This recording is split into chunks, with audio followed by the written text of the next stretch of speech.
السلام علیکم ورحمۃ اللہ وبرکاتہ۔ حفظ حدیث سیریز حدیث نمبر 38، سورۃ البقرہ کی آخری دو آیات کی فضیلت۔ عن ابی مسعود البدری رضی اللہ عنہ قال قال رسول اللہ صلی اللہ علیہ وسلم۔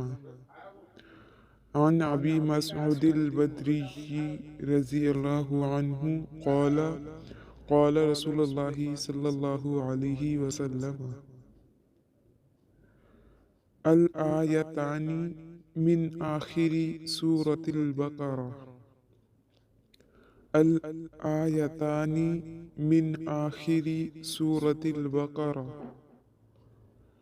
من قرأہما فی لیلۃ کفاتہ، من قرأہما فی لیلۃ کفاتہ۔ الآیتان من آخری سورۃ البقرہ، من قرأہما فی لیلۃ کفاتہ۔ عن ابی مسعود البدری رضی اللہ عنہ قال قال رسول اللہ صلی اللہ علیہ وسلم۔ الآیتان من آخر سورۃ البقرہ، من قرأہما فی لیلۃ کفاتہ۔ صحیح بخاری حدیث نمبر 4008 4008۔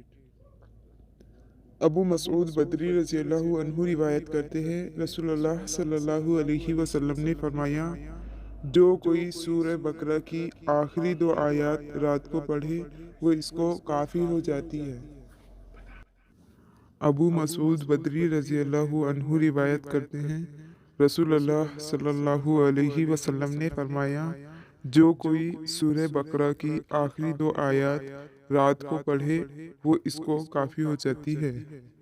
ابو مسعود بدری رضی اللہ عنہ روایت کرتے ہیں، رسول اللہ صلی اللہ علیہ وسلم نے فرمایا، جو کوئی سورہ بقرہ کی آخری دو آیات رات کو پڑھے وہ اس کو کافی ہو جاتی ہے۔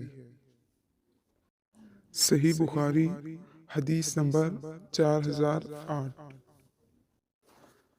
اگر آپ سورہ بقرہ کی آخری دو آیات یاد کرنا چاہتے ہیں، حفظ کرنا چاہتے ہیں، تو اس کا ویڈیو کی لنک ڈسکرپشن میں دی گئی ہے، آپ وہاں سے ویڈیو دیکھ کر سورہ بقرہ کے آخری دو آیات تجوید کے ساتھ آسانی سے حفظ کر سکتے ہیں۔ ویڈیو کی لنک ڈسکرپشن میں دے دی گئی ہے۔ السلام علیکم ورحمۃ اللہ وبرکاتہ۔